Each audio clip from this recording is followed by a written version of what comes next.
கர்த்தர் நல்லவர், கர்த்தர் நல்லவர், கர்த்தர் நல்லவர். இப்பொழுது நாம் தேவ செய்திக்குள்ளாய் நாம் கடந்து சொல்லுவோம். தேவ செய்திக்கு ஆதாரமாக வேதத்திலிருந்து ஒரு வசனத்தை நாம் வாசிப்போம். எரேமியாவின் புஸ்தகம் 30வது அதிகாரம் 8வது வசனம். இந்த மாதத்தின் வாக்குத்தத்த வசனம் தான் நாம் இன்றைக்கு தியானிக்க போகிற தேவ செய்திக்குரிய ஆதார வசனம். எரேமியாவின் புஸ்தகம் 30வது அதிகாரம் 8வது வசனம். அந்த வார்த்தை இப்படியாக சொல்லுகிறது: அந்நாளில் நான் அவன் நுகத்தை உன் கழுத்தின் மேல் இராதபடிக்கு உடைத்து உன் கட்டுகளை அறுப்பேன் என்று சேனைகளின் கர்த்தர் சொல்லுகிறார். அந்நியர் இனி அவனை அடிமை கொள்வது இல்லை. வசனத்தை மீண்டும் ஒரு விஷயம் வாசிக்கிறேன். அந்நாளில் நான் அவன் நுகத்தை உன் கழுத்தின் மேல் இராதபடி உடைத்து உன் கட்டுகளை அறுப்பேன் என்று சேனைகளின் கர்த்தர் சொல்லுகிறார். அந்நியர் இனி அவனை அடிமை கொள்ளுவதில்லை. கர்த்தர் இம்மட்டும் நம்மளை நடத்தி இப்பொழுது தேவ செய்தி பகுதிக்குள்ளாய் கொண்டு வந்திருக்கிறார். கர்த்தர் நம்மளோடு இடைபடும்படியாக, அவருடைய வார்த்தை நம்மளுக்கு கிடைக்கும்படியாக ஒரு நிமிடம் தேவ செய்திக்காய் ஜெபித்து தேவ செய்திக்குள்ளாய் நாம் கடந்து சொல்லுவோம். நாம் ஜெபிப்போம். அன்பின் பரலோக பிதாவே, உம்மை துதிக்கிறோம், ஸ்தோத்திரிக்கிறோம். ஆண்டவரே, இந்த நாளிலும் தேவனுடைய கிருபையும் தயவும் எங்களோடு கூட நன்றி செலுத்துகிறோம். ஆண்டவரே, இந்த நேரத்திலே உம்முடைய சமூகத்திலே எங்களை கூட்டி சேர்த்திருக்கிறீர்.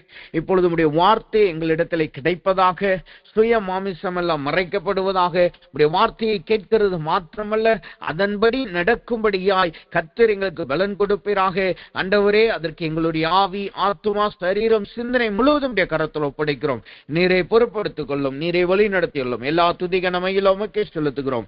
இயேசுவின் நாமத்தில் செபிக்கிறோம் நல்ல பிதாவே, ஆமென், ஆமென். இந்த எரேமியாவின் புஸ்தகம் 30வது அதிகாரம் 8வது வசனத்தை கர்த்தர் நமக்கு இந்த மாதத்திலே வாக்குத்தத்த வசனமாய் கர்த்தர் கொடுத்திருக்கிறார். அதிலே தேவனுடைய கிருபையினாலே நம்முடைய போதகர் மூலமாய் 2 முறை அதை நாம் தியானித்து அதிலிருந்து கர்த்தர் நம்மளோடு பேசியிருக்கிறார். அதே போல இன்றைக்கும் இன்று இரவும் அதே வசனத்தை தான் நாம் தியானிக்க போகிறோம். ஆனால் முழு வசனத்தை அல்ல, அதனுடைய முதல் பகுதியை தான் நாம் தியானிக்க போகிறோம். அந்த வார்த்தையை சொல்லுகிறது: அந்நாளில் நான் அவன் நுகத்தை உன் கழுத்தில் மேல் இராதபடிக்கு உடைத்து. அப்ப இங்க வசனம் சொல்லுகிறது, அவர் முதலாவது உடைத்து போடுகிறார். எதை உடைத்து போடுகிறார்? நுகத்தை உடைத்து போடுகிறார். நாம் இன்றைக்கு தியானிக்க போகிற தேவ செய்தியின் தலைப்பு நுகங்கள். அப்ப இன்றைக்கு தேவ சமூகத்துல வந்திருக்கிற நாம் இந்த மாதத்திலே கர்த்தர் நம்முடைய நுகத்தை உடைத்து போடுகிறார் என்றால், அவர் எப்படிப்பட்ட நுகங்களை எல்லாம் உடைத்து போடுகிறாராம். வசனம் இப்படியாக சொல்லுகிறது.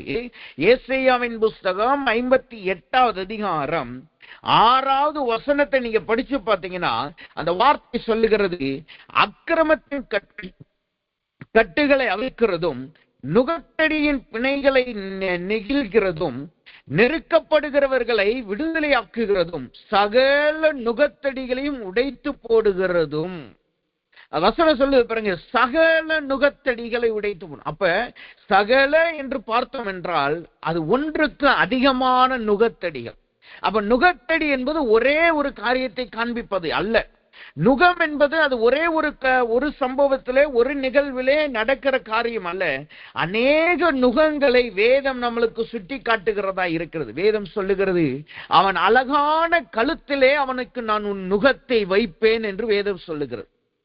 அந்த ஒரு நுகம் ஒரு மனுஷனுடைய கழுத்திலே அல்லது ஒரு மிருகத்தினுடைய கழுத்திலே அது வருவதற்கு முன்னாடி அந்த கழுத்து பகுதி எப்படி இருக்குமாம்? அது ஒரு அழகான பகுதியாய் காணப்படுமா? அதான் வசனத்துல கர்த்தரே சொல்றார், அவன் அழகான கழுத்திலே என்று வசனம் சொல்லுகிறார். ஆனா ஒரு மனுஷனுடைய வாழ்க்கையில அந்த நுகம் வந்துருச்சுன்னா என்ன நடக்கும் தெரியுமா? அந்த கழுத்திலே அதை வைத்து அதை சுமக்கிறதுனால அந்த இடங்கள் அப்படியே கருத்து போய் அந்த இடத்துல இருந்த மென்மையான பகுதிகள், அந்த சாஃப்ட்னஸ், அந்த ஸ்மூத்னஸ் எல்லாம் போய் கடினமானதாய் மாறிப்போம். நீங்க சில பேர் நீங்க பாத்தீங்கன்னா வெள்ளி செயின் போடுவாங்க, சில பேர் தங்க செயின் போடுவாங்க. அந்த செயின் போடுகிற சில பேருக்கு சில ஸ்கின் ஒத்துக்கிடாது. சில ஸ்கின் தங்கத்தை ஒத்துக்கிடாது, சில ஸ்கின் வெள்ளி ஒத்துக்கிடாது. அப்படி அந்த ஒத்துக்கிடாத சமயத்துல அவங்க போடும் பொழுது அவங்க கழுத்து பாத்தீங்கன்னா அந்த பின்பகுதியில அந்த செயின் பட்டு அல்லது அங்க இருந்த அந்த ஆபரணங்கள் பட்டு அந்த பகுதியை அப்படியே கருத்து போயிடும். அது வியாதியினால கருத்து போகிறதுக்கு நிறைய காரணங்கள் இருக்கு. ஒண்ணு நல்ல தேய்ச்சி குளிக்காததுனால கருத்து போகும் என்று சொல்லுகிறார்கள். ரெண்டாவது, யாருக்கெல்லாம் சுகர் இருக்கோ, அது டயபெட்டிஸ் இருக்கோ, அவங்களுடைய கழுத்தும் கருத்து போகும் என்று அறிவியல் ரீதியாக சொல்லுகிறார்கள். அதே போல ஆபரணங்கள், அந்த ஸ்கின்னுக்கு அந்த அலர்ஜி உண்டாக்குகிற ஆபரணங்கள் போடும் பொழுது, அந்த உலோகத்தில் செஞ்சு போடும் பொழுது அதுவும் கழுத்து பகுதியை கருக்க பண்ணும், அந்த பகுதியில ஒரு இன்ஃபெக்ஷனை மாறும் என்று சொல்லுகிறார். அப்ப அதே போலதான் ஒரு நுகம் ஒரு கழுத்தின் மீது வைக்கப்பட்டால் அதிலிருந்து அழகு அப்படியே நீக்கப்பட்டு போகும், அதில் இருக்கிற வடிவங்கள் நீக்கப்பட்டு போகும், அதில் இருக்கிற ஸ்மூத்னஸ் அப்படியே போயிடும். அது ஒரு காயத்தை போல, ஒரு வடுவை போல நீங்காத காரியமாய் காணப்படும். ஆனால் இன்றைக்கு கர்த்தர் என்ன சொல்லுகிறார்? அவர் சகல நுகங்களை அவர் உடைத்து போடுகிற தேவனாய் காணப்படுகிறார். சகல நுகங்கள் என்பது என்ன? ஏற்கனவே நான் சொன்னேன், ஒன்றுக்கு மேற்பட்ட நுகங்கள், 2, 3 அநேக நுகங்களை காட்டுகிறதா இருக்கிறது. தேவனுடைய கிருபையினாலே சமயம் நமக்கு வாய்க்கிறபடி எத்தனை நுகங்கள் நம்மளால் தியானிக்க முடியுமோ அத்தனை நுகங்களை நாம் தியானிப்போமாக. முதலாவதாக, அவர் எப்படிப்பட்ட நுகத்தை தேவன் முறித்து போடுகிறார், உடைத்து போடுகிறார் இந்த மாதத்திலே வசனம் சொல்லுகிறது. லேவியராகமத்தின் புஸ்தகம் 26வது அதிகாரம் 13வது வசனத்தை நீங்க படிச்சு பார்த்தீங்கன்னா அந்த வசனம் இப்படியாய் சொல்லுகிறது. லேவியராகமத்தின் புஸ்தகம் 26வது அதிகாரம் 13 வசனம் இப்படியா சொல்லுகிறது. நீங்கள் எகிப்தியருக்கு அடிமைகளாய் இராதபடிக்கு நான் அவர்கள் தேசத்திலிருந்து உங்களை புறப்பட பண்ணி உங்கள் நுகத்தடிகளை முறித்து உங்களை நிமிர்ந்து நடக்க பண்ணின உங்கள் தேவனாகிய கர்த்தர். முதலாவது எப்படிப்பட்ட நுகத்தை கர்த்தர் முறித்து போடுகிறாராம், கர்த்தர் எடுத்து போடுகிறாராம். அந்த வசனம் சொல்லுது பாருங்க, உங்கள் நுகத்தடிகளை முறித்து உங்களை நிமிர்ந்து நடக்க பண்ணின. அப்ப இங்க அந்த வசனம் எதை சொல்லுகிறது? நிமிர்ந்து நடக்க கூடாதபடி காணப்பட்ட நுகத்தை கர்த்தர் இன்றைக்கு அவர் முதலாவது நிர்மூலமாக்கி போடுகிறார். இந்த மாதத்திலே கர்த்தர் நாம் நிமிர்ந்து நடக்க கூடாத காரியங்கள் இருக்கல்லவா, நிமிர்ந்து நடக்க கூடாத நுகங்கள் வந்தது நிமித்தமாய் நாம் சோர்ந்து போனோம் அல்லவா, நம்முடைய அந்த வழிகளை நிமித்தமாய் நம்முடைய கழுத்து நுழ அப்படியே இறங்கி போனது அல்லவா, அவைகளை தேவன் அந்த நுகத்தை எடுத்து போட்டு நம்மளை நிமிர்ந்து நடக்க பண்ணுகிறவராயிருக்கிறார். இந்த நாட்கள்ல நீங்க பாத்தீங்கன்னா உலகத்துல ஒரு ஆராய்ச்சியில என்ன சொல்லுகிறார்கள் என்றால், இப்ப இருக்கிற ஜெனரேஷன் நிறைய பேருக்கு அந்த ஜாயிண்ட் இருக்கல்லவா, அந்த கழுத்துல இருந்து வர அந்த ஸ்பைனல் கார்டு இருக்குல்ல, அது அந்த கழுத்து பகுதியில ரொம்ப டில்ட்டா இருக்கு என்று சொல்லுகிறார். காரணம் என்னன்னா, முந்தி இருந்தவங்க பாத்தீங்கன்னா அவர்கள் அதிகமாய் அந்த குனிஞ்சு, அதாவது அப்படி தலையை மட்டும் சாட்சி வேலை பார்க்கிற அனுபவம் கிடையாது. ஏன்னா இந்த நாட்கள்ல அதிகமாய் டெலிபோன்ஸ், அதிகமாய் டேப்ஸ், மொபைல் போன் என்று அதுதான் நம்மளுடைய வாழ்க்கையா இருக்கு. நம்ம என்ன செஞ்சாலும் சரி, அதாவது வேலைக்குனாலும் நம்ம அதை தான் பயன்படுத்துகிறோம், படிப்புனாலும் அதை தான் பயன்படுத்துகிறோம். அதை தவிர்க்க முடியாத ஒரு பொருளாய் காணப்படுகிறது. அதனால என்ன நடக்கிறது என்றால், நிறைய சின்ன பிள்ளைகள் இருந்தே இப்ப இருக்கிற ஜெனரேஷனுக்கு அந்த ஸ்பைனல் கார்டு முந்தி இருந்த ஜெனரேஷனை காட்டிலும் கொஞ்சம் வித்தியாசமா இருக்கும் அந்த கழுத்து பகுதியில். ஏனென்றால் அவர்கள் அந்த தலையை குனிஞ்சு அதை பார்த்துக்கிட்டே அப்படியே இருந்து பழகுறதுனால அந்த ஸ்பைனல் வளர வளர அது அதே ஷேப் வளருகிறதாய் காணப்படுகிறது. அதுக்கு அப்ப அது எதை காட்டுதுன்னா, அவர்கள் குனிந்திருக்கிற நிலைமையே காட்டுகிறது. அதே போல இந்த வசனம் சொல்றது பாருங்க, அவர் நம் நிமிர்ந்து நடக்க கூடாதபடி காணப்படுகிற எல்லா நுகங்களை கர்த்தர் இன்றைக்கு முறித்து போடுகிறார். நிமிர்ந்து நிற்பது என்பது எதை காட்டுகிறது? நிமிர்ந்து நிற்பது என்பது எதை காட்டுகிறது? என்னாகமத்தின் புஸ்தகம் 23வது அதிகாரம் 24வது வசனத்தை நீங்க படிச்சு பாத்தீங்கன்னா அந்த வார்த்தை இப்படியே சொல்லுகிறது. அந்த ஜனம் துஷ்ட சிங்கம் போல எழும்பும், பால சிங்கம் போல நிமிர்ந்து நிற்கும். நிமிர்ந்து நிற்கிற அனுபவம் என்றால் என்ன அர்த்தம்? அது பால சிங்கத்தின் அனுபவம், வாலிப சிங்கத்தின் அனுபவம். பால சிங்கம் என்றால் யங் லயன்ஸ், வாலிப சிங்கம். அப்ப இந்த வாலிப சிங்கம், பால சிங்கத்துக்கு என்றே ஒரு தனித்துவம் இருக்கு. அது என்னன்னா, அது கர்ஜிக்கிற சிங்கம் என்று வசனம் சொல்லுகிறது. ஏசாயாவின் புஸ்தகம் 5வது அதிகாரம் 29வது வசனத்துல வாசிங்கன்னா, அது இரை தேடும் பொழுது, அது இரையை பிடிக்கும் பொழுது கர்ஜிக்கிற சிங்கமாய் புறப்பட்டு போகுமா. அந்த கர்ஜிக்கிற சத்தத்தை கேட்டே அங்க இருக்கிற மிருகங்கள் அப்படியே நடுக்கத்துக்குள்ளாகும். அந்த கர்ச்சிக்கிற சந்தம் கேட்டுட்டாலே அந்த மிருகங்கள் சுற்றி இருக்கிற மற்ற மிருகங்களுக்கு தெரிஞ்சிருமா பாலசிங்கம் வரப்போகுது. ஆனாலும் அந்த சத்தத்தை கேட்டு நடுங்குகிறதுனால அந்த மிருகங்கள் இந்த பாலசிங்கத்தின் வாயிலை தப்ப முடியாது, அதன் வேட்டையிலிருந்து தப்பிக்க முடியாது. வசனம் இப்படியா சொல்லுது. ஆமோஸ் புஸ்தகம் 3வது அதிகாரம் 4வது வசனத்தை நீங்க படிச்சு பார்த்தீங்கன்னா, ஆமோஸ் புஸ்தகம் 3வது அதிகாரம் 4வது வசனத்தை நீங்க படிச்சு பார்த்தீங்கன்னா, அந்த வார்த்தை இப்படியா சொல்லுகிறது. இறை பிடியாமல் இருக்கும் போது பாலசிங்கம் தன் கெபியிலிருந்து சத்தமிடுமோ. இறை பிடியாமல் இருக்கும் பொழுது பாலசிங்கம் தன் கெபியிலிருந்து சத்தமிடுமோ.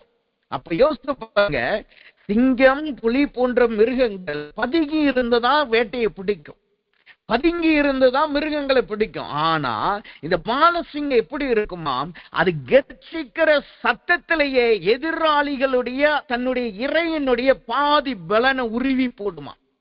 அதுக்கப்புறம் யங் லயனா இருக்கிறதுனால அது தன்னுடைய பலத்தினால் ஓடி போய் அது இரையை பிடித்துக் கொள்ளுகிறதா இருக்குமா.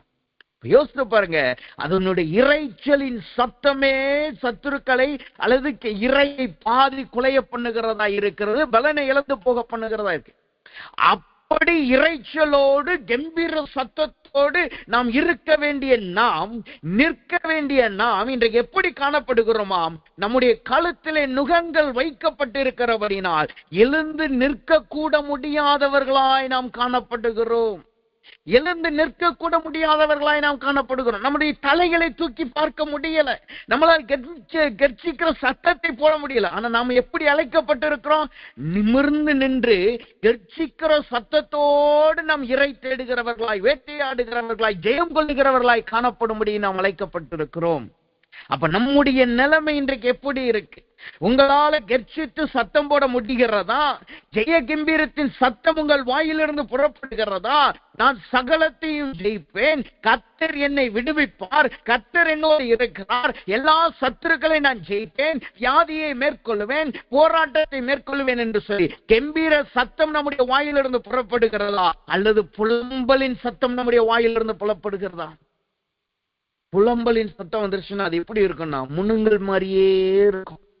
சத்தமா வெளியில எல்லாம் தெரியாது, அழுக கதறுகிறது கூட வெளியில தெரிஞ்சிடும். ஆனா இந்த புலம்பல், இந்த முனங்கள் வந்துருச்சுன்னா அது அப்படியே சத்தம் வந்து நம்ம யாருக்குமே எதுவும் புரியாது. ஆனா எதா பார்த்தாலும் அவங்க புலம்பிக்கிட்டே இருப்பாங்க. இதுக்கு நல்ல உதாரணமா ஒரு மிருகத்தை பார்க்கணும்னா, பறவையை பார்க்கணும்னா புறாதான். அந்த புறா இருக்கிற கிணத்துக்குள்ள அல்லது வீட்டுக்குள்ள அந்த பறன்ல எல்லாம் நீங்க பாத்தீங்கன்னா அது எப்ப பார்த்தாலும் ஒரு சத்தம் கொடுத்துக்கிட்டே இருக்கும். அதனால அந்த சத்தத்தை உங்களுக்கு தெளிவா வெளியிலையும் கேட்க முடியாது, ஆனா ஒரு சத்தம் வந்துகிட்டே இருக்கும். அதே போலதான் புலம்பல், கெர்ச்சி கம்பீர சத்தங்கிறது எல்லாருக்கும் தெளிவா தெரியும். ஆனால் இந்த புலம்பல்ங்கிறது என்ன பேசுகிறோம், என்ன நடக்குதுன்னு கூட தெரியாம எப்ப பார்த்தாலும் எதையாவது குறிச்சு புலம்பிக்கிட்டே இருக்கிறது. எதை குறிச்சு, எல்லாத்த குறிச்சு நெகட்டிவா பேசிக்கிட்டே இருக்கிறது. அல்லது இப்படி நடந்துருமோ அப்படி நடந்துருமோ, இல்ல நான் ஏற்கனவே இப்படி சொன்னேன், நான் சொன்னேன் நீ கேட்கல, அதனாலதான் இப்படி நடக்குதுன்னு பாருன்னு சொல்லி தவறான காரியத்தை அல்லது நம்பிக்கையற்ற வார்த்தைகளை சொல்லிக்கொண்டே புலம்பிக்கிட்டே இருக்கிறது தான் அந்த நிமிர்ந்து நடக்க கூடாத அனுபவத்தை காட்டுகிறது. அப்படி இருக்கிற நம்முடைய வாழ்க்கையிலே கர்த்தர் அந்த நுகத்தை எடுத்து போடுகிறார். சரி, நிமிர்ந்து நடக்க கூடாதபடி நுகம் வந்தால் அதற்கு காரணம் என்ன? எதனால் அந்த நுகம் வந்ததாம்? எதனால் நம்முடைய கழுத்திலே நிமிர்ந்து நடக்க கூடாதபடி நுகம் காணப்படுகிறதாம்? வசனம் சொல்லுகிறது. லேவியராகமத்தின் புஸ்தகம் 26வது அதிகாரம் 13வது வசனத்தை நீங்க படிச்சு பார்த்தீங்கன்னா அந்த வார்த்தை சொல்லுகிறது, நீங்கள் எகிப்தியருக்கு அடிமைகளாய் இருந்து உங்கள் நுகத்தடிகளை முறித்து உங்களை நிமிர்ந்து நடக்க பண்ணுவேன் என்று சொல்கிறார். சரி, நிமிர்ந்து நடக்க கூடாதபடி அந்த நுகம் காணப்படுவதற்கான காரணம் என்ன? சங்கீதங்களின் புஸ்தகம் 40வது சங்கீதம் 12வது வசனத்தை நீங்க படிச்சு பார்த்தீங்கன்னா அந்த வார்த்தை இப்படியாக சொல்லுகிறது, எண்ணிக்கைக்கு அடங்காத தீமைகள் என்னை சூழ்ந்து கொண்டது, என் அக்கிரமங்கள் என்னை தொடர்ந்து பிடித்தது, நான் நிமிர்ந்து பார்க்க கூடாது இருக்கிறது. எதனால நிமிர்ந்து பார்க்க முடியலையா? நிமிர்ந்து பார்க்க கூடாதபடி இருக்கிற காரணம் என்ன? அங்க எப்படிப்பட்ட நுகம் காணப்படுகிறது? எண்ணிக்கைக்கு அடங்காத தீமைகள்.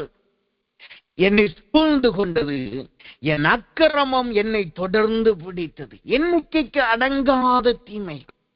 2 காரணத்தை அங்கு கர்த்தர் காட்டுகிறார். ஒண்ணு, அளவுக்கு அடங்காத தீமைகள்.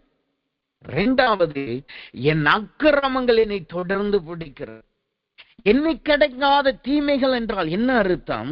வசனம் சொல்லுகிறது, 2 நாளாகமத்தின் புஸ்தகம் 20வது அதிகாரம் 9வது வசனத்தை நீங்க படிச்சு பார்த்தீங்கன்னா அந்த வார்த்தை இப்படியா சொல்லுகிறது, எங்கள் மேல் பட்டயம், நியாய தண்டனை, கொள்ளை நோய், பஞ்சம் முதலான தீமைகள் வந்ததால் உம்முடைய நாமம் இந்த ஆலயத்தில் விளங்குகிறபடியால். அங்க வசனம் சொல்லுது பாருங்க, எண்ணிக்கடையங்காத தீமைகள் என்றால் என்ன அர்த்தமாம்? என்னென்ன தீமைகள் வந்ததாம்? பட்டயம் வந்ததாம், நியாய தண்டனை வந்ததாம், கொள்ளை நோய்கள் வந்ததாம், பஞ்சம் வந்ததாம். இந்த 4 காரியங்களும் 4 விதமான நிலைமைகளை காட்டுகிறது. பட்டயம் என்பது போராட்டத்தின் அனுபவத்தை காட்டுகிறது. சத்துரு நமக்கு விரோதமாய் பட்டயத்தை எழும்பி வரும் பொழுது நம் சத்துருவோடு போராடி கொண்டிருக்கிறதை காட்டுகிறது. நியாய தண்டனை என்பது நாம் செய்த தவறுகளினால் வந்த தண்டனையை காட்டுகிறது.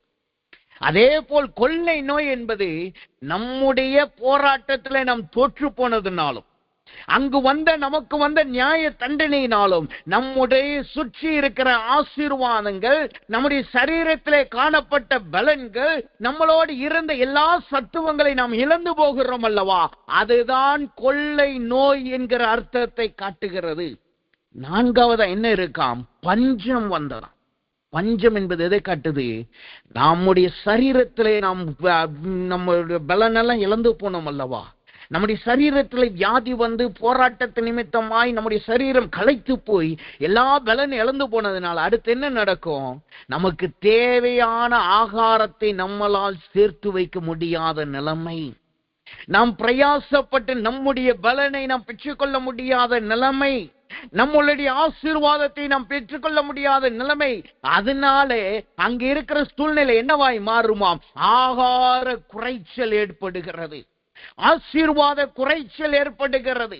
நன்றாய் இருந்த குடும்பம் இப்பொழுது பஞ்சத்தை நோக்கி சென்று கொண்டிருக்கிறதா இருக்கிறது.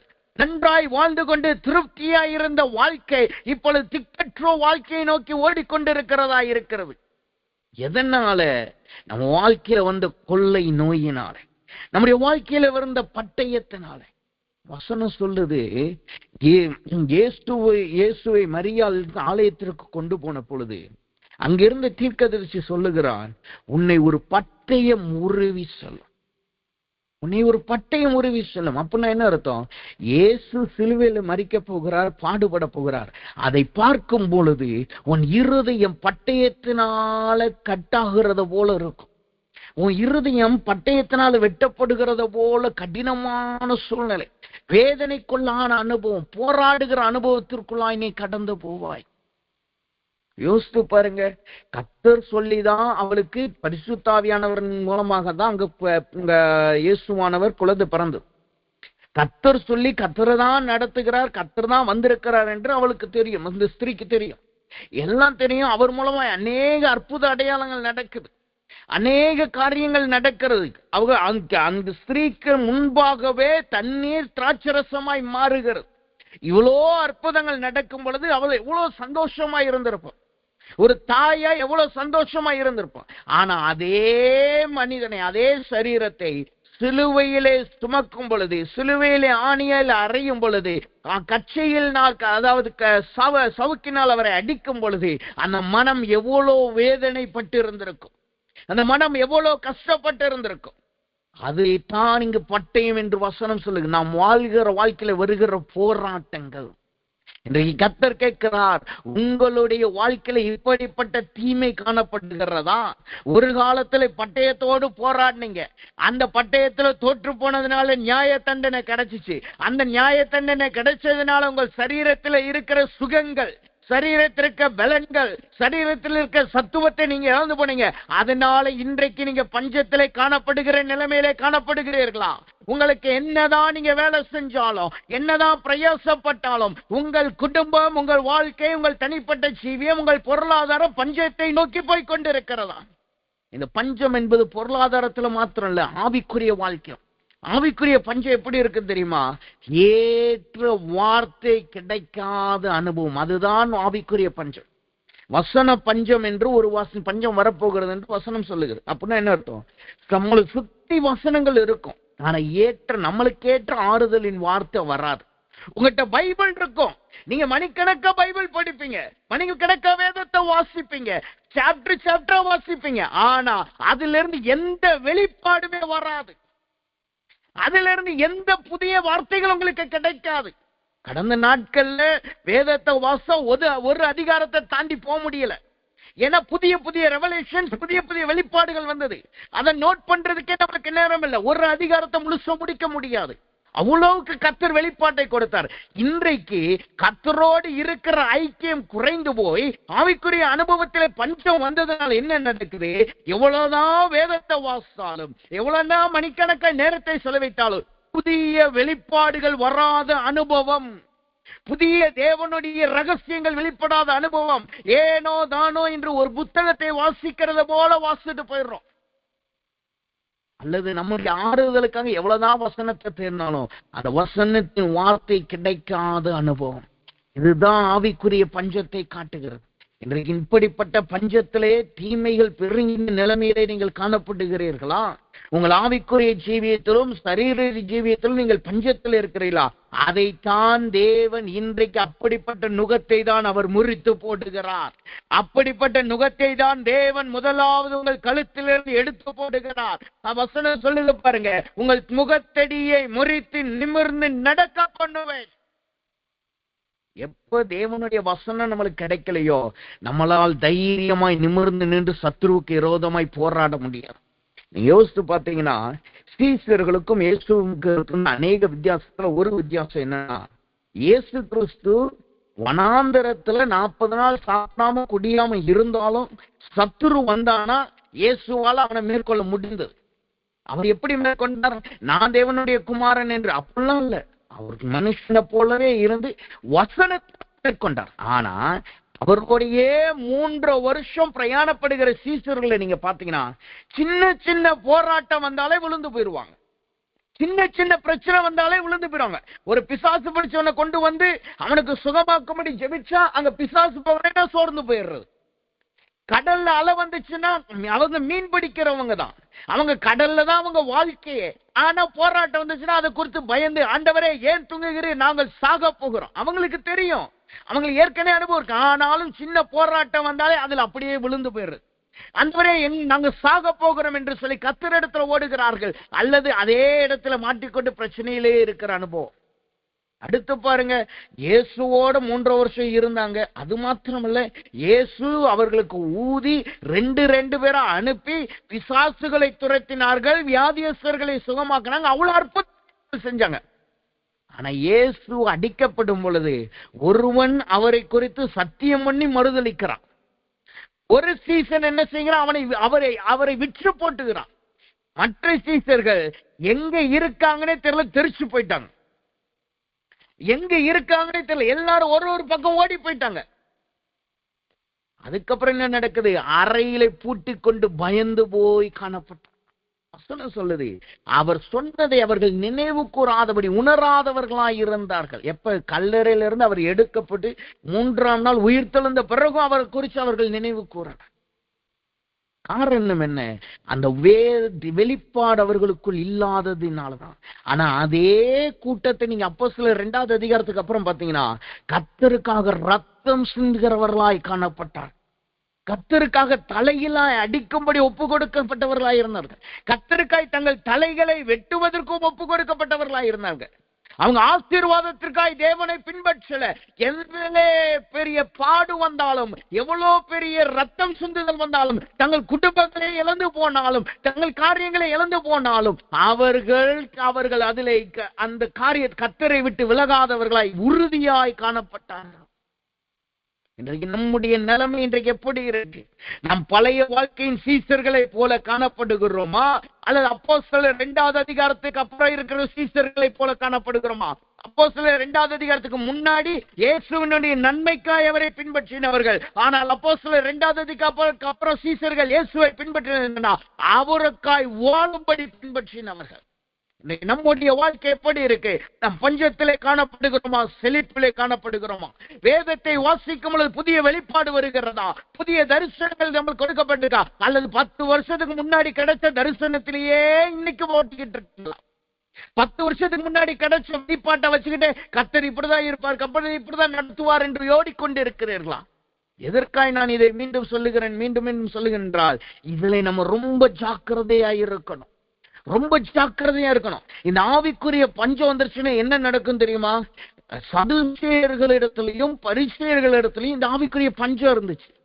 அதனாலதான் அவர்கள் மோசையின் பிரமாணத்தை பிடித்துக் கொண்டிருந்தார்களே தவிர கர்த்தரால் பிதாவினால் அனுப்பப்பட்ட குமாரனை அவர்களால் கண்டுகொள்ள முடியவில்லை. அவங்க பிரமாணம் எங்களுடைய பாரம்பரியம் சொல்லி அதையே தான் அவங்க பிடிச்சுக்கிட்டு இருந்தாங்க. அந்த வசனத்தை வச்சுதான் இயேசுவை மடங்கடிக்க பார்த்தார்கள்.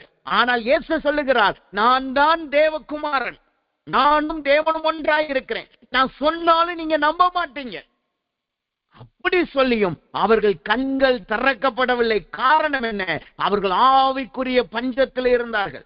தேவ பிள்ளைகளாகிய நமக்கு புதிய புதிய வெளிப்பாடுகள் அவசியம். புதிய ஒவ்வொரு நாளும் புதிய வெளிப்பாடுகள் அவசியம். ஒவ்வொரு மாசமும் புதிய வெளிப்பாடுகள் அவசியம்.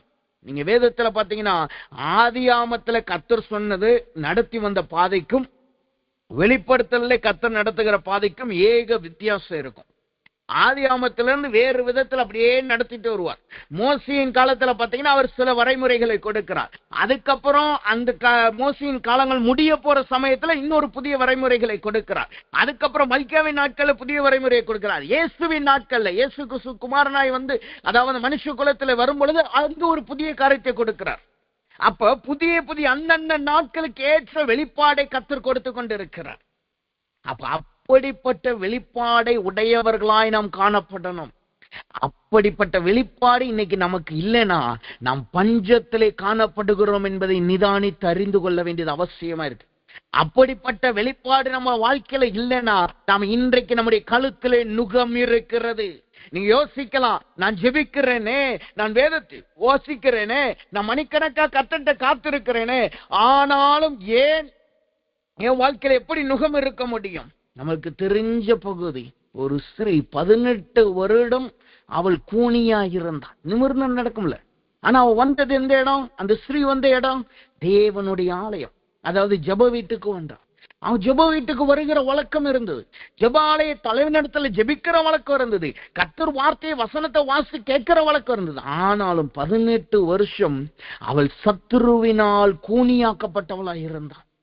அவன் குறித்து இயேசு சொல்லுகிறார், ஆபிரகாமின் குமாரத்தி, அவள் சந்ததி ஆபிரகாமின் சந்ததி, ஆனாலும் அவள் கூனியாய் இருந்தாள். இன்றைக்கு நம்முடைய வாழ்க்கை அப்படி இருக்கிறது என்பதை நிதானித்து பார்க்க வேண்டியது அவசியமா இருக்கு. இன்றைக்கு கர்த்தர் சொல்லுகிறார், அவர் நம்முடைய நுகத்தை எடுத்து போடுறாருன்னு முதலாவது நம்மளை நினைச்சு பார்க்கணும். நம்முடைய நுகம் நம்ம வாழ்க்கையில இருக்கிறதா என்பதை உணர்ந்து பார்த்தீங்கன்னா தான் அதை நீங்க ஒப்பு கொடுத்து ஜெபிக்க முடியும். அப்பதான் கர்த்தர் அதை எடுத்து போட முடியும். அப்போ வசனம் சொல்லுது, நம்முடைய கழுத்திலே நுகம் நிமிரக்கூடாதபடி நுகம் வருவதற்கான முதல் காரணம் என்ன? நம் எண்ணில் அடங்காத தீமைகள். 2வது வசனம் சொல்லுகிறது, என் அக்கிரமங்கள் என்னை தொடர்ந்து பிடிக்கிறது. என் அக்கிரமங்கள் என்னை தொடர்ந்து பிடிக்கிறது. என் அக்கிரமங்கள் என்னை தொடர்ந்து. என் அக்கிரமங்கள் என்றால் என்ன அர்த்தம்? எஸ்ராவின் புஸ்தகம் 9வது அதிகாரம் 7வது வசனத்தை நீங்க படிச்சு பார்த்தீங்கன்னா அந்த வார்த்தை இப்படியாக சொல்லுகிறது, எங்கள் பிதாக்களின் நாட்கள் முதல் இந்நாள் மட்டும் நாங்கள் பெரிய குற்றத்துக்கு உள்ளாயிருக்கிறோம். எங்கள் அக்கிரமங்களின் நிமித்தம் நாங்கள், எங்கள் ராஜாக்களும் எங்கள் ஆசாரியர்களும் இந்நாள் இருக்கிறது போல அந்நிய தேச ராஜாக்களின் கையிலே பட்டயத்துக்கும் சிறையிருப்புக்கும் கொள்ளைக்கும் வெட்கத்துக்கும் ஒப்பு கொடுக்கப்பட்டோம். இந்த என்னை தொடருகிற அக்கிரமம் என்றால் என்ன அர்த்தம்? எஸ்ரா சொல்றார், என் பிதாக்களின் பாவமும் எங்களின் பாவமும். இந்த அக்கிரமம் என்பது நாம் செய்கிற தவறு மாத்திரமல்ல, நம்முடைய வழியாய் வருகிற போராட்டங்கள், நம்முடைய வழியாய் வருகிற பிரச்சனைகள், இது நம்முடைய வாழ்க்கையில இன்னைக்கு மாத்திரம் இல்ல, நம்முடைய பெற்றோருடைய வாழ்க்கையில இருந்திருக்கும். அவர்கள் செய்த தவறினால், அந்த வழி, அவர்கள் செய்த பாவத்தினால், அவர்கள் செய்த அக்கிரமத்தினால் அதை நாம் இன்றைக்கு அனுபவிக்கிறவர்களாய் காணப்பட வேண்டியதாக இருக்கும். இஸ்ரா சொல்றார் பாருங்க, என் பிதாக்கள் நாங்கள் தொடங்கி எங்கள் நாட்கள் வரைக்கும் அக்கிரமம் காணப்படுகிறோம். இந்த அக்கிரமம் உடனே நாம என்ன நினைக்க கூடாது, நான் தேவனுடைய பிள்ளை, நான் எப்படி அக்கிரமம் செய்யணும், அப்படிலாம் கிடையாது. தேவனுக்கு விரோதமா நம்ம எது நினைச்சாலும் அது அக்கிரமாய் தான் மாறும். தேவனுக்கு விரோதமாய் நம்ம எது செய்ய நினைத்தாலும் அது அக்கிரமமாய் தான் மாறும். நாம் மரிக்கிற வரைக்கும் நம்ம அதோட போராடி கொண்டுதான் இருப்போம். நாம் பரிசுத்தவான்களாய் மாறிக்கொண்டுதான் இருக்கிறோம். பரிசுத்தவான்களாய் கர்த்தர் நம்மளை உருவாக்கி கொண்டுதான் இருக்கிறார். அப்படின்னா என்ன, ஒவ்வொரு நாளும் நாம் பாவத்தோடும் அக்கிரமத்தோடும் போராடுகிறவர்களாய் இருக்கோம். சில நேரங்கள் அதில் நாம் விழுந்து விடுகிறோம். அதனால் அதனுடைய பாதிப்பு நம்மளை தொடர்ந்து வருகிறதா இருக்கிறது. அப்ப இங்க வசனம் சொல்லுகிறது, என் அக்கிரமம் என்னை தொடருகிறதுனால் என்னால் நிமிர்ந்து நிற்க முடியவில்லை. இன்றைக்கு உங்க வாழ்க்கையில தேவனுக்கு விரோதமா எந்த காரியம் உங்களை தொடர்ந்து கொண்டு இருக்கிறது, பொய் சொல்லுகிறது, புரட்டு சொல்லுகிறது, மூர்க்கமாய் நடந்து கொள்ளுகிறது, அந்த ஜென்ம சுபாவத்தின் அனுபவம் நம்முடைய வாழ்க்கையில தொடர்ந்து பிடிச்சுக்கிட்டே இருக்கா? எவ்வளோ ஜெபிச்சாலும் அந்த பாவத்தை நம்மளால மேற்கொள்ள முடியல. இந்த அக்கிரமம் அநேக நேரம் தேவ பிள்ளைகள் வாழ்க்கையில எப்படி இருக்குன்னு தெரியுமா? அது ரகசியமாய் காணப்படும். வெளியில பார்க்க நல்ல ஜெப வீரர்கள், வெளியில பார்க்க நல்ல ஊழியர்கள், வெளியில பார்க்க நல்ல விசுவாசிகள், ஆனா ரகசியமா இருதயத்துக்குள்ள மற்றவர்களை குறித்து பொறாமை காணப்படும். ரகசியமா இருதயத்துக்குள்ள மற்றவங்களை எப்படி நம்ம இழுத்து விடலாம், என்ன தாண்டி எப்படி அவன் போயிட்டான்னு சொல்லி அவனை குறித்து யோசிக்கிற எண்ணம் காணப்படும். ரகசியமா நம்முடைய இருதயத்துக்குள்ள ஒரு கோபம் இருந்து கொண்டே இருக்கும். இது எல்லாமே அக்கிரமமாய் மாறுகிறது. ஏன்னா அவருடைய வார்த்தையை அறிந்தும் நம்மளால் விட முடியல அல்லவா? அதுதான் அக்கிரமமாய் மாறுகிறது. ரகசிய பாவங்கள், தேவனுக்கு பிரியமில்லாத ரகசிய நடவடிக்கைகள், ரகசிய காரியங்கள் ரகசியமாய் நாம் செய்கிறோம் அல்லவா? அதைத்தான் கர்த்தர் இங்கு அக்கிரமமாய் சொல்லுகிறார். அப்ப தேவ சமூகத்துல வந்திருக்கிறான். நம்முடைய வாழ்க்கையில கர்த்தருக்கு பிரியமில்லாத ரகசியமான வாழ்க்கை ஏதாவது இருக்கிறதா? கர்த்தருக்கு பிரியமில்லாத ரகசியமாய் நடந்து கொள்ளுகிற காரியம் நம்முடைய வாழ்க்கையில இருக்கிறதா? கர்த்தருக்கு பிரியமில்லாமல் ரகசியமாய் பாவம் செய்கிற அனுபவம் நம்முடைய வாழ்க்கையில இருக்கிறதா? அவைகளை இன்றைக்கு கர்த்தரிடத்துல ஒப்புக்கொடுங்க. அது ஒரு விதமான நுகத்தை காட்டுகிறது. அது ஒரு விதமான நுகத்தை காட்டுகிறது. இந்த ரகசிய பாவம், ரகசிய அக்கிரமங்கிறது எவ்வளவு கொடுமையானது தெரியுமா? வெளியரங்கமா நம்ம பாவம் செய்யும் பொழுது, வெளியரங்கமாய் நம்ம ஒரு தவறு செய்யும் பொழுது, அத மத்தவங்க சொல்லுவாங்க, நீங்க ஒரு கிறிஸ்தவர் அல்லவா, எப்படி நீங்க இதை செஞ்சீங்க? நீங்க சபைக்கு போறவங்க அல்லவா, எப்படி நீங்க சொன்னீங்க? அப்படியே சொல்லலைனாலும் நீங்க ஒரு நல்லவர் அல்லவா, அல்லது நீங்க எப்படி இதை செய்ய போச்சுன்னு சொல்லி உங்ககிட்ட கேள்வி கேட்பாங்க. ஒரு அக்கௌண்டபிலிட்டி அங்க இருக்கும். அந்த அக்கௌண்டபிலிட்டி இருக்கிறதுனால உடனே என்ன செய்யும், ஐயோ எல்லாரும் பார்த்துருவாங்களோ அல்லது இவங்க கேட்டுருவாங்களோன்னு சொல்லி அந்த பயத்திலே நம்ம கொஞ்சம் நல்லவர்களாய் தேவனுக்கு பிரியமாய் வாழ ஆரம்பிப்போம். அதுக்கப்புறம் கர்த்தர் பார்த்து விடுவாரா என்று சொல்லி அதுல தைரியமா, அதுல கர்த்தருக்காய் பயப்படுகிறவராய் இருப்போம். ஆனா ரகசிய பாவங்கிறது யாராலையும் நம்மகிட்ட பேச முடியாது, யாரும் நம்மகிட்ட சொல்ல முடியாது. இதுக்கு நல்ல உதாரணம் யார் தெரியுமா? தாவீது அந்த ஸ்திரீ, அவன் போர்க்களத்துக்கு போகாம அவன் மேல நடந்துகிட்டு இருக்கான். அப்ப உரியாவினுடைய ஸ்திரீ, அந்த ஒரு ஸ்திரீ அவள் குளிக்கிறத பார்த்த உடனே அவளை இச்சகமாய் அழைத்து அவளிடத்துல சயனிக்கிறவனாய் காணப்படுறான். இப்ப இங்க நடந்தது யாருக்குமே தெரியாது. அவன் கணவனுக்கும் தெரியாது, அவனோடு இருந்த ஜனங்களுக்கும் தெரியாது, அவனுக்கும் அந்த ஸ்திரீக்கும் தேவனுக்கு மாத்திரம்தான் தெரியும். கூட இருந்த மற்றவர்களுக்கு தெரிந்தாலும் வெளியில சொல்ல முடியாது. ஏன்னா அது ஒரு ரகசியம், அது ராஜாவின் ரகசியம். ஆனா அந்த ரகசிய பாவம் என்ன நடந்துச்சு பாருங்க. அது என்ன செய்தது? அவனுடைய பிள்ளையை, புத்த ஸ்வீகாரத்தை எடுத்து போட்டது. அவன் தன் பிள்ளையை இழந்து போனான், தனக்கு கொடுக்கப்பட்ட செல்வத்தை இழந்து போனான். கர்த்தர் அவனை எச்சரிக்கிறதை நாம் பார்க்கணும். கர்த்தர் அவனை தீர்க்கதரிசி அனுப்பி எச்சரிக்கிறதை பார்க்க முடியும். இது எதற்காக கர்த்தர் சொல்லுகிறார்? அநேக தேவ பிள்ளைகள் இன்றைக்கு அப்படிதான் காணப்படுகிறார்கள். தங்கள் வாழ்க்கையிலே தங்களுக்குள்ளே ரகசியமாய் அவர்கள் பாவம் செய்கிறவர்களாய், கர்த்தரோடு நிற்க வேண்டிய நாம் ரகசியமாய் தேவனை விட்டு விலகி போகிறவர்களாய் காணப்படுகிறார்கள். இது எல்லாமே ஒரு நுகத்தை காட்டுகிறது. அது சாதாரண விஷயம் அல்ல. அது நாம் நிமிர்ந்து நடக்க கூடாதபடி நம்மளை கூண பண்ணுகிறதாய் இருக்கிறது. கெர்ச்சிக்க கூடாதபடி நம்மளை அமைத்து போடுகிறதாய் காணப்படுகிறது. இறையை தொடர்ந்து பிடிக்க கூடாதபடி, ஜெயம் கொண்டவர்களாய் மாறக்கூடாதபடி நம்மளை இழுத்து கொண்டிருக்கிறதாய் காணப்படுகிறது. ரகசிய அக்கிரமங்கள் இன்றைக்கு தேவ சமூகத்துல வந்திருக்கலாம். இப்படிப்பட்ட நுகங்கள், இப்படிப்பட்ட காரியங்கள் நம்முடைய வாழ்க்கையில இருக்கும் என்றால் கர்த்தர்ட்ட ஒப்பு கொட்டுங்க. கர்த்தர்ட்ட சொல்லுங்க, ஆண்டவரே என் காரியம் இப்படிதான் இருக்கிறது, என்னை தீமை தொடர்ந்து பிடிக்கிறது, எனக்கு தீமை வந்ததுனால எனக்கு வாழ்க்கையில பஞ்சம் வந்துருச்சு, எனக்கு வெளிப்பாடு கிடைக்க மாட்டேங்குது. கர்த்தாவே என்னை மாற்றுங்க. என் வாழ்க்கையில ரகசிய பாவங்கள் இருக்கு, எனக்கு பெற்றோருக்கு தெரியாது, என் கணவனுக்கு தெரியாது, என் மனைவிக்கு தெரியாது, என் பிள்ளைகளுக்கு தெரியாது, என் சபையாருக்கு தெரியாது, என் ஊழியக்காரர்களுக்கு தெரியாது. ஆனால் உமக்கு தெரியும் ஆண்டவரே. அதை இன்றைக்கு ரகசியமாய் எடுத்து போடுங்க என்று ஒப்புக்கொடுங்க. ரகசியம் அதை ஆப்ரேட் பண்ணி எடுத்து போடுங்க என்று சொல்லுங்க. அப்படி நாம் செய்யும் பொழுது கர்த்தர் என்ன செய்யறார் பாருங்க. எரேமியாவின் புஸ்தகம் 31வது அதிகாரம் 9வது வசனத்திலே கர்த்தர் சொல்லுகிறார் பாருங்க. ஆளுகையோடு விண்ணப்பங்களோடு வருவார்கள், அவர்களை வழிநடத்துவேன், அவர்களை தண்ணீர் நதிகள் அண்டையிலே இடராத செம்மையான வழியிலே நடக்க பண்ணுவேன். இஸ்ரவேலுக்கு நான் பிதாவாய் இருக்கிறேன், எப்ராயிமின் தேசபுத்திரனாய் இருக்கிறான். வசனம் சொல்லுது பாருங்க. அவர் நம்முடைய நுகத்தை நிமிரக்கூடாதபடி இருக்கிற நுகத்தை இன்றைக்கு முறித்து போடுகிறார். நம்மளை நிமிர்ந்து நடக்க பண்ணுகிறார் என்றால் என்ன அர்த்தம்? நம் ரகசிய பாவங்கள், அக்கிரமங்களை எடுத்து போடுகிறார். நமக்கு வந்த எல்லா தீமைகள், பஞ்சங்கள், பட்டினிகள், எல்லா பட்டயங்கள், கொள்ளை நோய்கள் எல்லாவற்றையும் அவர் நிர்மூலமாக்கி போடுகிறார். இல்லாமல் மாக்கி போட்டு நம்மளை நிமிர்ந்து நடக்க பண்ணுகிறார் என்றால் என்ன செய்கிறாரா?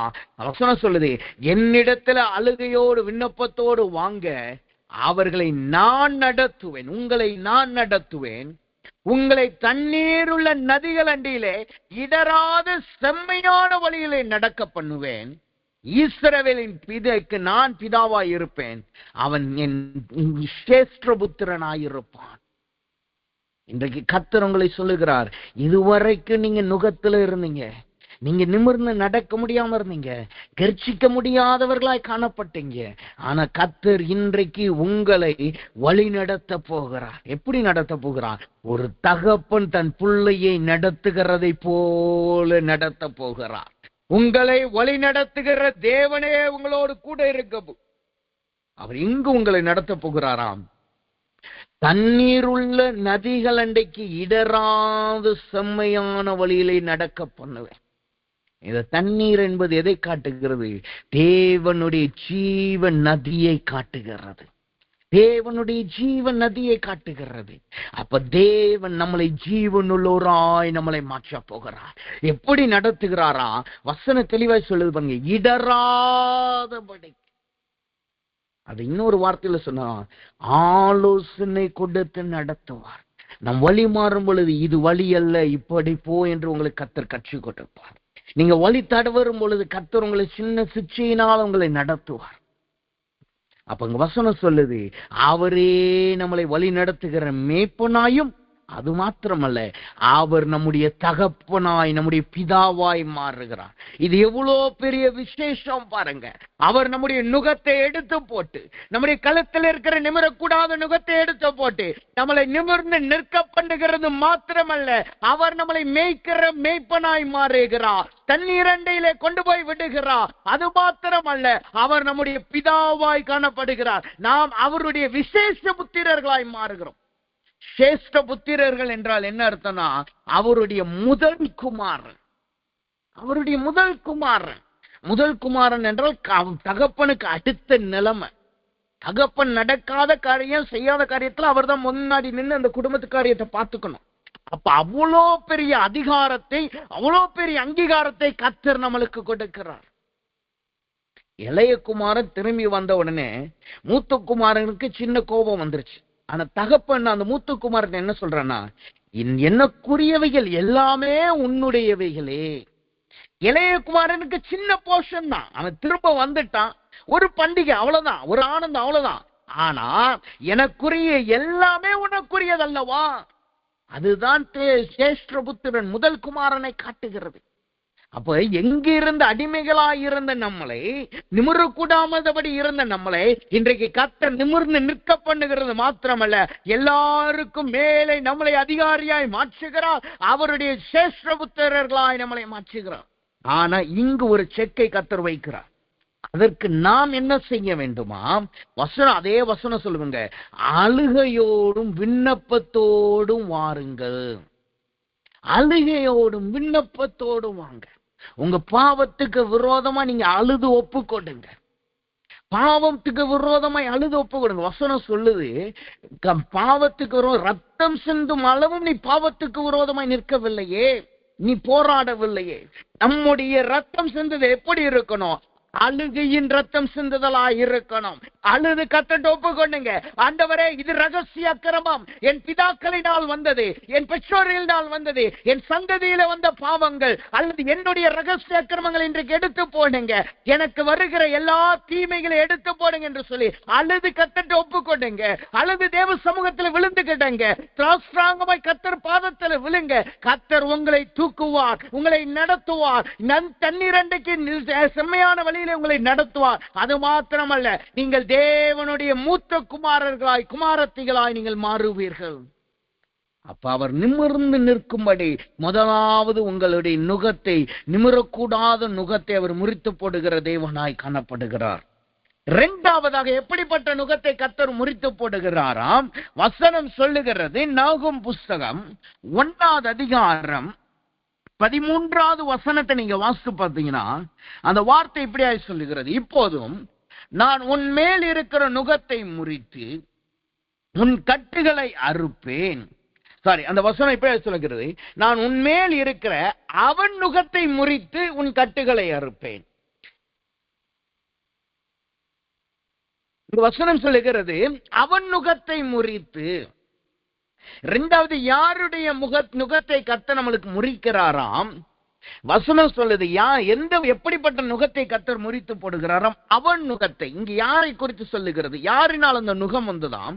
வசனம் சொல்லுது, ஏசாயாவின் புஸ்தகம் 14வது அதிகாரம் 25வது வசனத்தை நீங்க படிச்சு பார்த்தீங்கன்னா அந்த வார்த்தை எப்படியா சொல்லுகிறது, அசீரியனை என் தேசத்திலே முறித்து என் மலைகளின் மேல் அவனை மிதித்து போடுவேன், அப்பொழுது அவனுடைய நுகம் அவர்கள் மேல் இருந்து விலகி அவனுடைய சுமை அவர்கள் தோளில் இருந்து நீங்கும்.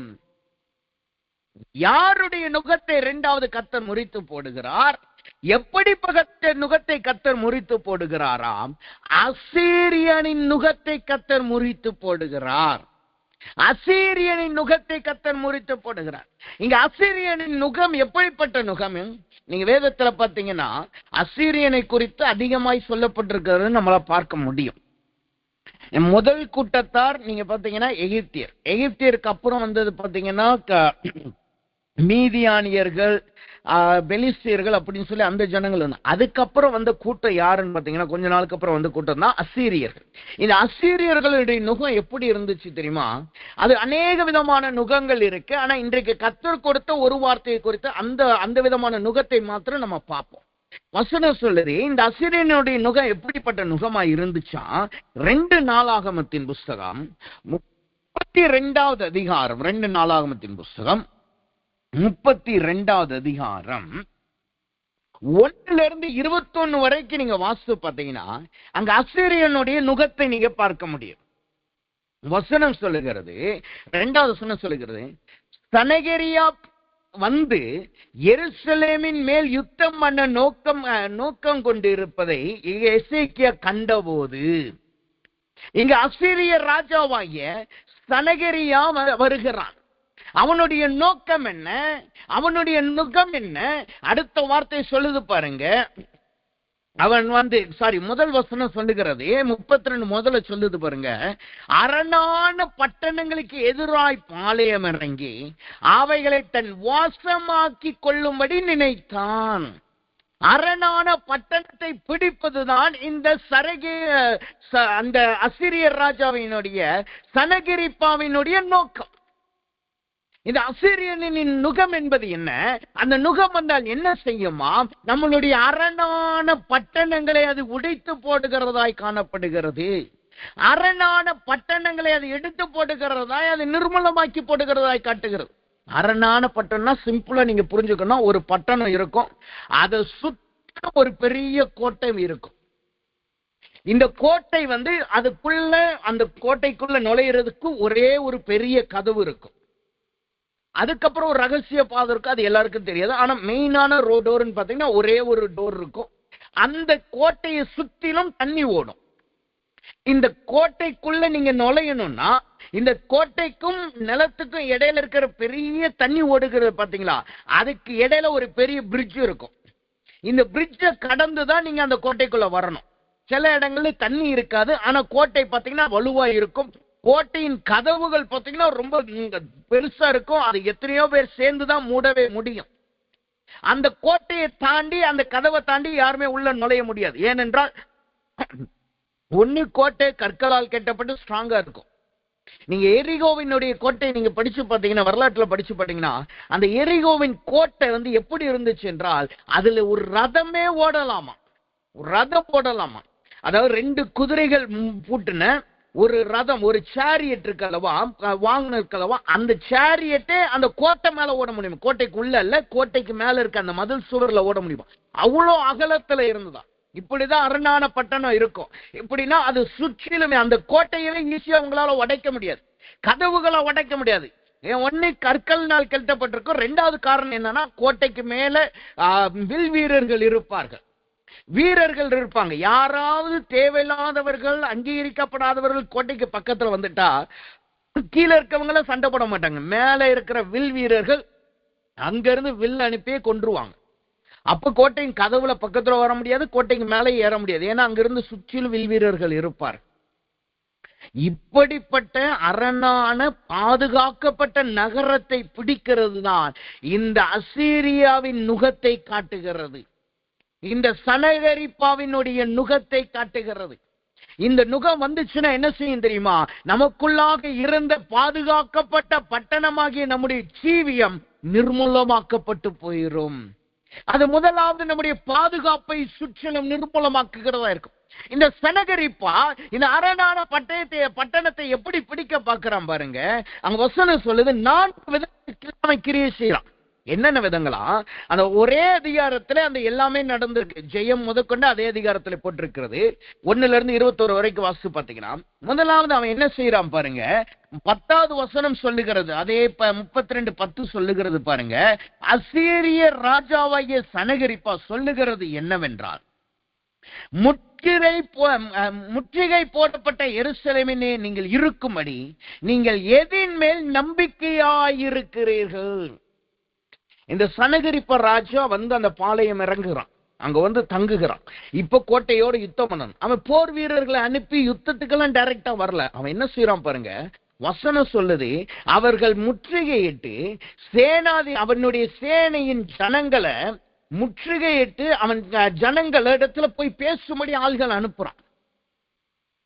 சனகரிப்பாவினுடைய ஆட்கள் இந்த கோட்டையின் கதவுகள்ல, கோட்டைக்கு மேல நிக்கிறாங்க பாத்தீங்களா, அந்த அரணுக்கு மேல பாதுகாப்பா நிக்கிறாங்க பாத்தீங்களா, அந்த வீரர்களை போய் இவர்கள் பேசுகிறவர்களா இருக்கிறாங்க. எப்படி பேசுகிறார்களா? வசனம் சொல்லுது, நீங்கள் எதின் மேல் நம்பிக்கையா இருக்கிறீர்கள். எதின் மேல் நம்பிக்கையா இருக்கிறீங்க. உங்க முதலாவது உங்க நம்பிக்கையின் மேல் சந்தேகத்தை கொண்டு வருகிறதான் இந்த சனகரிப்பாவினுடைய ஆவிகள்.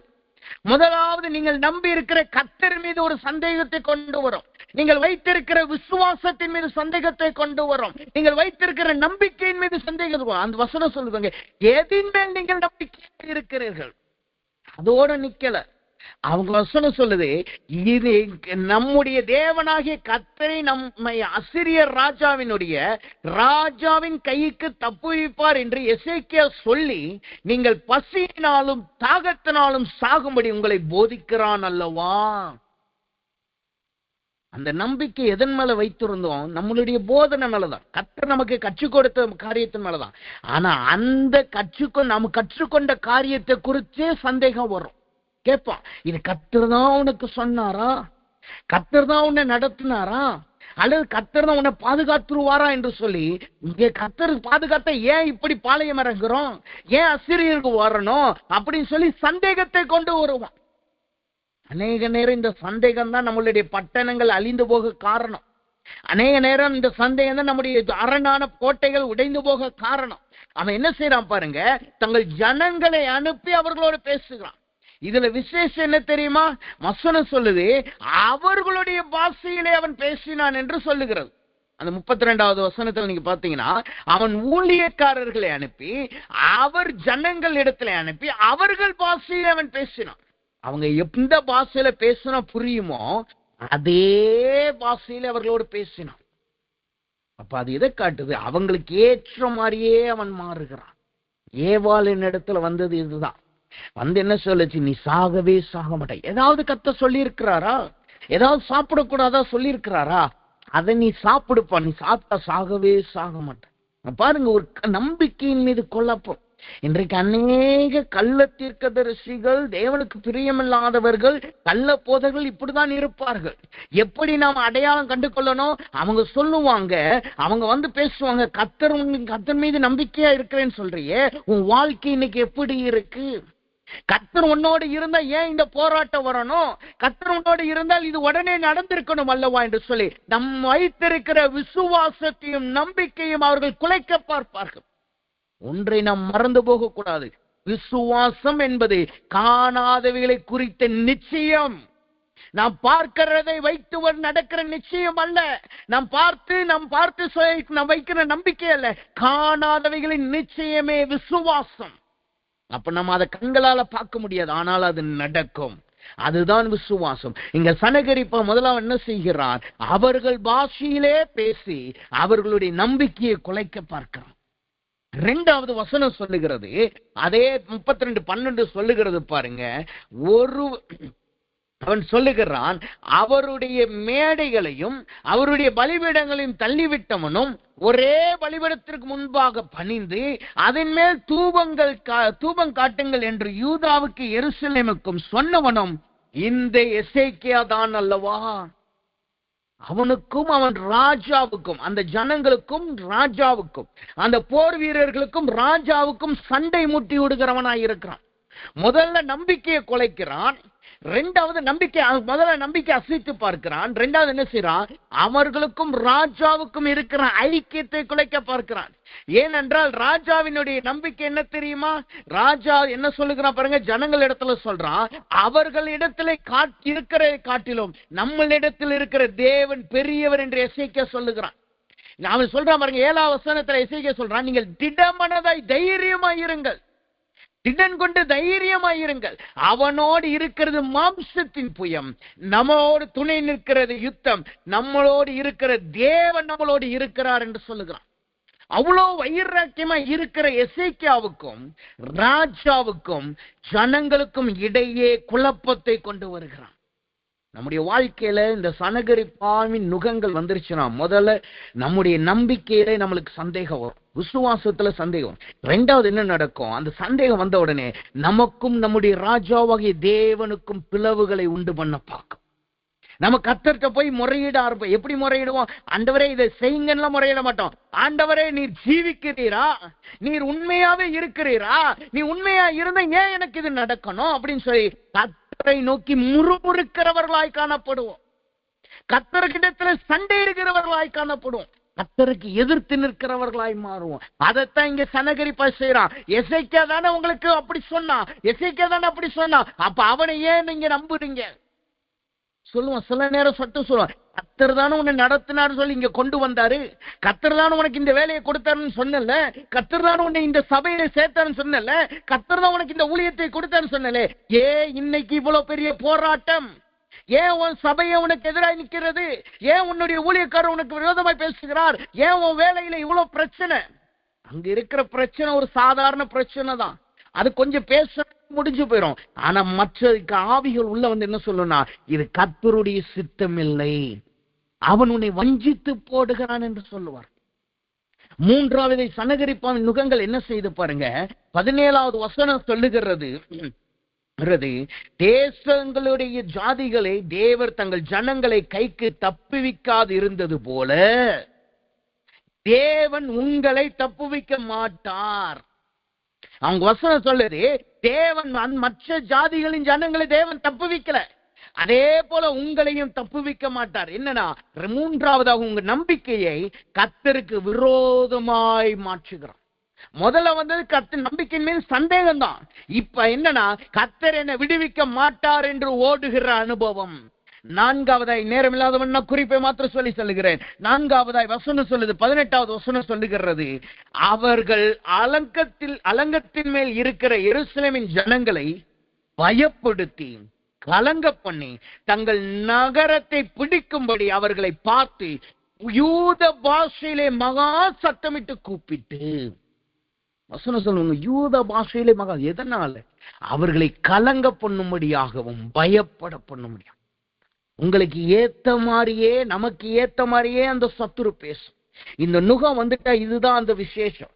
இந்த நுகம் என்ன செய்யும்னா, சத்துரு போலயே வராது, நம்மளுக்கு ஏத்த மாதிரியே பேசும், நம்மளுக்கு ஏத்த மாதிரியே நடந்துக்கிடும், நம்முடைய பாஷையிலே பேசும். நீங்க கோபப்படுறவங்களா இருந்தா உங்க கோபத்து போலயே பேசும். நீங்க நன்மையா அல்லது இரக்க மனசு உள்ளவங்களா இருந்தா அத மாதிரியே பேசும். இன்னைக்கு அதுதான் உலகத்தை ஆண்டு கொண்டிருக்கிறது. சொல்லுகிறது, ஓரினை சேர்க்கையின் ஜனங்களை ஏன் நீங்க அங்கீகரிக்க மாட்டேங்கிறேன்? அவங்களும் மனுஷர்கள் அல்லவா, நாம் அன்பு செலுத்தும் தானே கடவுள் சொல்றாரு, அவங்களையே அங்கீகரிங்க என்று சொல்லுகிறார். எப்படி வருகிறான் பாருங்க, அன்பு என்கிற ஆயுதத்தை பயன்படுத்தி வருகிறான். அவர்கள் பாஷையிலேயே பேசி அவர்களை பயப்படவும் கலங்கவும் பண்ணுகிறான். கர்த்தர் கேட்கிறார், இப்படிப்பட்ட நுகங்கள் உங்க வாழ்க்கையில இருக்கா? சத்துருவுக்கு தெரியாம இடம் கொடுத்துட்டு, சந்தேகத்துக்கு தெரியாம இடம் கொடுத்ததுனால இன்றைக்கு பயந்து கலங்கி போய் காணப்படுகிறீர்களா? கர்த்தர் அந்த நுகத்தை இன்றைக்கு முறித்து போடுகிறார். அவர் எப்படி முறித்து போட்டாராம்? வசனம் சொல்லுகிறது, 21வது வசனம், 2 நாளாகமம் 32:21 சொல்லுது பாருங்க. அப்பொழுது கர்த்தர் ஒரு தூதனை அனுப்பினார். அவன் அசீரியருடைய ராஜாவின் பாளையத்துள்ள சகல பராக்கிரமசாலிகளையும் தலைவர்களையும் சேனாதிபதிகளையும் அதம் பண்ணினான். இன்றைக்கு கர்த்தர் உங்கள் நுகத்தை முறித்து போடும்படியாய் முதலாவது ஒரு தூதனை கர்த்தர் அனுப்புகிறார். ஒரு தூதனையே கர்த்தர் அனுப்புகிறார். அன்றைக்கு நிமிரக்கூடாதபடி இருந்த எகிப்து நுகத்தை முறித்து போடும்படி ஒரு மோசையை அனுப்பினார். ஆனா இந்த நுகத்தை முறிக்கணும்னா கர்த்தரே இறங்கி வரணும். கர்த்தரே இறங்கி வருகிறார். அவரே ஒரு தூதனை அனுப்புகிறார். அந்த தூதன் என்ன செய்வான் பாருங்க, அவன் என்ன செய்வானாம், பராக்கிரமசாலிகளை அழித்து போடுவான், தலைவர்களை அழித்து போடுவான், சேனாதிபதிகளை அழித்து போடுவான். 3க்கும் அர்த்தம் இருக்குது. பராக்கிரமசாலிங்கிறது உடல் பலத்தை நம்பி இருக்கிறவங்க, தலைவர்கள் என்பது அவர்களுக்கு கீழே இருக்கிற ஜனங்களை நம்பி இருக்கிறவங்க, சேனாதிபதிகள் என்பது அவர்களுடைய அறிவை நம்பி நடத்துகிறதை நம்பி இருக்கிறவங்க. இந்த 3 ஆவிகளையும் கர்த்தர் நிர்மூலமாக்கி போட போகிறார். இவர்களை நிர்மூலமாக்கி போட்டவுடனே உங்கள் நுகங்கள் முறியடிக்கப்படுகிறது. உங்கள் நுகங்கள் முறியடிக்கப்படுகிறதோடு கர்த்தர் நிறுத்தாம அடுத்து என்ன நடக்குது பாருங்க. வசனம் சொல்லுகிறது, அப்படியே சனகரிப்பா செத்த முகமாய் தன் தேசத்துக்கு திரும்பி போனா, அங்கே அவன் தேவனுடைய கோயிலுக்குள் பிரவேசிக்கிற போது அவனுடைய கற்பப்பிறப்பான சிலர் அவனை பட்டயத்தினால் வெட்டி போட்டார்கள். முதலாவது தூதனை அனுப்புகிறார். 2வது கர்த்தர் உங்கள் சத்துருக்களை வெட்கப்பட்டு திரும்ப பண்ணுகிறார். அவர்கள் வெட்கப்பட்டு திரும்ப போயிட்டு அவர்கள் வாழ போகிறதில்ல, அவர்களுடைய சொந்த குமாரர்களாலே விழப்போகிறார்கள். அவர்கள் சொந்த தங்கள் தெய்வத்தை நம்பியிருந்தார்கள் அல்லவா, அந்த சத்ருவினாலே அவர்கள் விழுந்து போவார்கள். இதுதான் கர்த்தர் உங்கள் நுகத்தை இன்றைக்கு முறித்து போடுகிறதை காட்டுகிறது.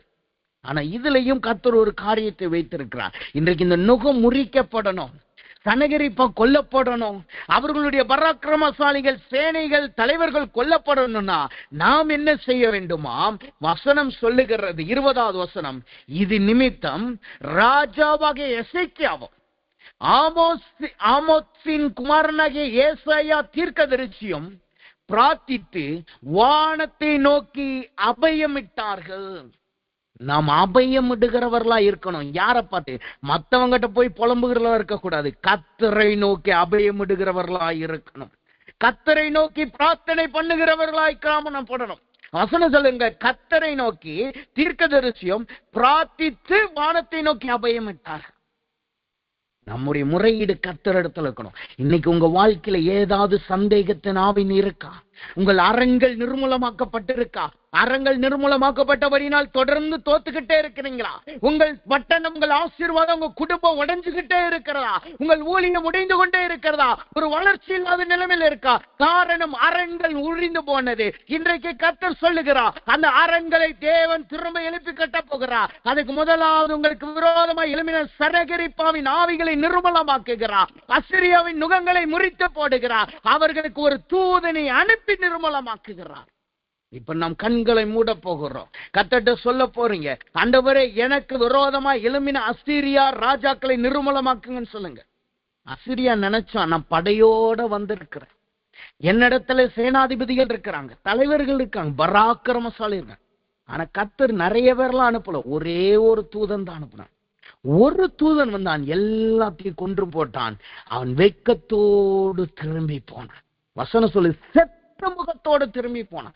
இன்றைக்கு உங்கள் சத்துருக்கள், உங்களுக்கு விரோதமாக எழுப்பினவர்கள், உங்களை அவிசுவாசத்தில் கொண்டு போனவர்கள், உங்களுக்கு சந்தேகத்தை கொண்டு வந்தவர்கள் செத்த முகத்தோடு திரும்ப போகிறார்கள். கர்த்தர் உங்களுக்கு ஜெயத்தை கொடுக்க போகிறார். அவர்கள் சொல்லி இருக்கலாம், இது காலம் அல்ல, உன்னை கர்த்தர் ஆசீர்வதிக்க மாட்டார், நீ இனிமே திரும்ப எழும்ப போகிறது இல்ல, உனக்கு சுகம் கிடைக்க போகிறது இல்ல, உனக்கு வளர்ச்சி வரப்போவதில்லை என்று சொல்லி இருப்பார்கள். ஆனால் கர்த்தர் உங்களை மீண்டும் எழும்ப பண்ண போகிறார், உங்கள் அரண்களை கட்ட போகிறார். அவர்கள் வெட்கப்பட்டு போக போகிறார்கள், நீங்களோ ஜெய கம்பீரத்தோடு இருக்க போகிறீங்க. அதுக்கு நாம் கர்த்தரை நோக்கி அபயமிடணும். நிற்க கூடாதபடி வந்த நுகத்தை நாம் முறிக்கணும்னா விண்ணப்பத்தோடும் அழுகையோடு கர்த்தர் சமூகத்துல வரணும். நம்மளுக்கு விரோதமா எழும்பிய அசினியரின் நுகம் முறிக்கப்படணும், சந்தேகம் என்கிற நுகம் முறிக்கப்படணும், அரணை உடைக்கிற நுகம் முறிக்கப்படணும்னா நாம் தேவனிடத்துல அபயமிடுகிறவர்களாய் இருக்கணும். இப்ப கண்களை மூடுங்க, எல்லாரும் தேவ சமூகத்துக்கு முன்பாய் வாருங்க, எல்லாரும் கர்த்தர்ட்ட சொல்லுங்க, ஆண்டவரே எனக்கு விரோதமா எழும்பின நுகங்கள் இன்றையோடு முறிக்கப்படுங்கட்டும் என்று சொல்லுங்க. ஆண்டவரே எனக்கு விரோதமா என்னை நிமிரக்கூடாதபடி என்னை முடங்கடிக்கிற எல்லா நுகங்கள் முறியடிக்கப்படட்டும் என்று சொல்லுங்க. எல்லாரும் ஜெபிக்க ஆரம்பிப்போமா? சோத்திரிங்க.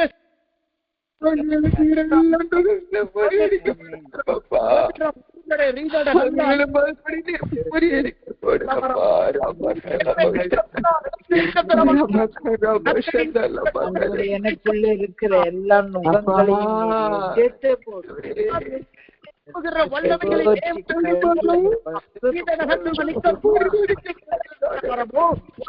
நீங்கள் கெர்ச்சிக்கிற சிங்கத்தை போல இருந்தீர்கள், இன்றைக்கோ குமுறுகிற புறாவை போல் மாறி போனீர்கள். இன்றைக்கு நிமிரக்கூடாத எல்லா நுகத்தை கர்த்தர் நிர்மூலமாக்கி போட்டுகிறார்.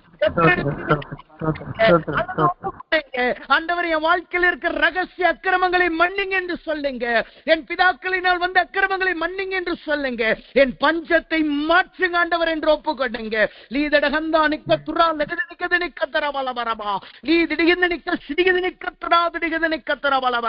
கர்த்தர் சொல்லுகிறார், என்னிடத்தில் வருகிற விண்ணப்பத்தோடும் அழுகையோடும் வருகிற என் ஜனங்களுக்கு நான் வழியை காட்டுவேன், அவர்கள் இடராதபடி நானே உங்களை நடத்த போகிறேன். நீங்கள் என் சிரேஷ்ட புத்திரன், நீங்கள் என்னுடைய சிரேஷ்ட புத்திரன், நீங்கள் என்னுடைய பிள்ளைகள் என்று கர்த்தர் சொல்லுகிறார். இன்றைக்கு கர்த்தர் உங்கள் கரத்தை பிடிக்கிறார். இந்நாள் முதல் கொண்டு நீங்கள் நிமிர்ந்து நடக்க போகிறீர்கள்.